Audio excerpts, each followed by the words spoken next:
ایسا کیسے آپ؟ اللہ کا بڑا شکر نجم صاحب. پی ٹی آئی تو کچھ اچھے حال میں نہیں ہے کہ ہے اچھے حال میں، کیا پوزیشن ہے؟ اچھا جی نجم صاحب، پہلی چیز تو یہ ہے کہ انتخابات کا نہ ہونے سے بہتر ہے. جمہوریت کا جو سلسلہ ہے وہ چلتا رہے. لیکن اس کے اندر ایک چیز ہے، آپ نے پوچھا پی ٹی آئی کو کہاں دیکھ رہے ہیں. پی ٹی آئی کا اصل امتحان 8 فروری کو نہیں، 8 فروری کے بعد ہے. اچھا اس کے اندر یہ چیز ہے کہ 8 فروری کو تو ابھی دیکھنا ہے آزاد امیدوار کھڑے ہوئے ہیں، وہ کتنی سیٹیں لیتے ہیں اور کیا ہوتا ہے. لیکن اس کے اندر ایک چیز ہے کہ جب بانی چیئرمین خود بھی تھے اس وقت بھی ان کے لوگ ہاتھ سے نکل جاتے تھے، شو کاز نوٹس جاری کیے، سینٹ کے الیکشن ہوئے. اب تو یہ آزاد امیدوار ہیں. صحیح. تو اصل کام تو شروع ہوگا 8 فروری کے بعد کہ آیا یہ ساتھ رہتے ہیں یا یہ کسی اور کے پاس چلے جاتے ہیں. جو میری ذاتی اطلاعات ہیں پی ٹی آئی کے دوستوں سے گفتگو کے اندر، بہت سے لوگ تو اس وجہ سے ساتھ تھے کہ ان کو ٹکٹ چاہیے تھا. لوگ جو ہے یہ برداشت کر رہے تھے جو بھی ان کے اوپر کریک ڈاؤن ہو رہا ہے، وہ اس وجہ سے کہ مجھے ایم این اے کا ٹکٹ مل جائے، مجھے ایم پی اے کا ٹکٹ مل جائے، میں ایم این اے بن جاؤں، ایم پی اے بن جاؤں. جب یہ والا بھی آپ کے پاس جو آپ کو ایک نظر آ رہا تھا کہ اپرچونٹی ہے وہ بھی ختم ہو جائے گی، تو اس کے بعد یہ لوگ اس طرح بھی نہیں کھڑے ہوں گے.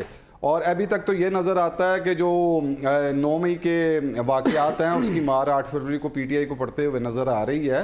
اور اچھے حالات نہیں نظر آ رہے. لیکن پاکستان تحریک انصاف کے ہمارے جو دوست ہیں وہ بار بار کہتے ہیں کہ کوئی اگر ہم ووٹرز کے ٹرن آؤٹ کی بات کریں اور لوگوں میں جتنا اس وقت غم اور غصہ ہے، خاص طور پہ جو کچھ بھی بانی پی ٹی آئی کے ساتھ ہو رہا ہے اس کی وجہ سے اگر دیکھیں، اس ساری پوزیشن کو دیکھیں تو کاشف وہ کہتے ہیں کہ 70% ہمارا ووٹر نکلے گا، 20% مسلم لیگ نون کا نکلے گا، 10% باقی تمام Peoples Party, T L P, باقی جماعتوں کا نکلے گا. وہ اس قسم کی تقسیم کر رہے ہیں. میں آپ کو ایک چیز بتاتا ہوں. اسی کے اندر ہم ماضی کے اندر چلے جاتے ہیں، آپ خود بھی دیکھتے رہے. محترمہ کی شہادت ہوئی، سمپتھیز بہت تھی، سارے پاکستان کی ہمدردیاں تھیں. ہم خود روئے کہ یار اچانک یہ ایک واقعہ ہوا، ہم اپنی رپورٹنگ میں تھے. لیکن ووٹ تو نہیں گیا. اب ہمدردی ہونا، سپورٹر ہونا، ووٹر ہونا، یہ سب مختلف چیزیں ہیں. آپ کی ہمدردیاں ہو سکتی ہیں، لوگوں غم و غصہ ہو سکتا ہے. اس کو کنورٹ کیسے کرنا ہے؟ 2.5 لاکھ سے زیادہ تو پولنگ بوتھ بنے ہوئے ہیں جس کے اندر آپ کو پولنگ ایجنٹ چاہیے. ان کے پاس تو ایجنٹ کوئی نہیں ہونا بٹھانے کے لیے، لوگوں کو لانے کے لیے. ابھی یہ کوئی ٹویٹر کے اوپر یا سوشل میڈیا پہ نہیں جانا، یہ پریکٹیکلی آپ نے جانا ہے اور ووٹ کاسٹ کرنا ہے. تو اس کے لیے آپ کو اپنے لوگوں کو موبلائز کرنا، لے کے آنا. بہت سی جگہیں شہروں کے اندر تو ہو جاتا ہے، دیہات میں آپ نے لوگوں کو لینا بھی ہوتا ہے، گھروں سے بھی نکالنا ہوتا ہے. شہروں میں میں بڑی ایک اہم چیز کی نشاندہی کرنے لگا ہوں. یہ کہا جا رہا ہے کہ پی ٹی آئی کا بہت بڑی سپورٹ موجود ہے، امیدوار بھی بہت زیادہ سامنے آئے تھے، بہت بڑی سپورٹ ہے.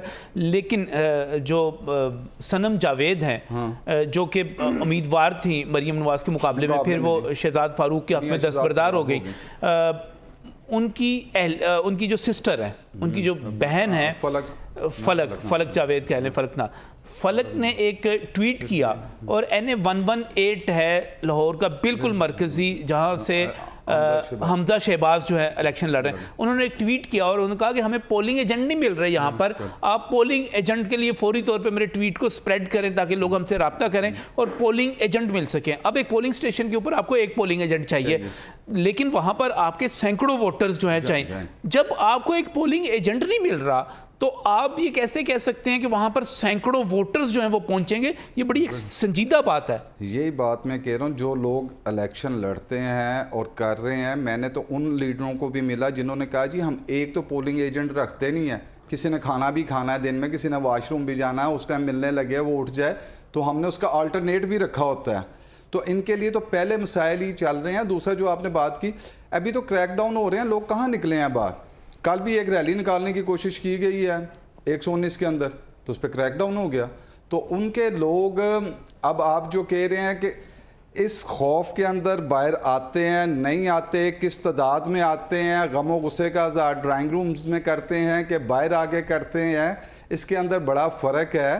اور لیکن ایک چیز اور بھی دیکھنی ہے، ہم نے ماضی کے انتخابات کے اندر بھی دیکھا کہ تمام تر سیم پیج اور اسٹیبلشمنٹ کی حمایت کے باوجود بھی لوگ جیت جاتے ہیں. 1988 میں محترمہ بے نظیر جیتی تھی اور حمید گل نے خود بھی اعتراف کیا تھا کہ ہم نے IGI بنوائی، لیکن اس کے باوجود جو ہے وہ محترمہ بے نظیر بھٹو جیت گئی تھی. تو اس کا مطلب ہے جب وہ اس وقت کے پہلے مصطفیٰ جتوئی تھے اور اس وقت بھی اگر اس کے باوجود کہ IGI بنائی گئی 9 جماعتیں اکٹھی کی گئیں اس کے باوجود بھی وہ جیت گئے، تو آیا یہ ریفلیکٹ کرے گا دوبارہ کتنا کا ووٹر نکلتا ہے جو غم غصہ وہ کیمرے کے آگے شو کرتا ہے یا وہ ہمیں گلیوں محلوں یا سروے کے اندر نظر آتا ہے؟ تو یہ چیز اب دیکھنا پڑے گا کہ مظلومیت کے حوالے سے کتنا ووٹ جو ہے وہ نکلتا ہے. یہ بڑا ایک اہم سوال ہے.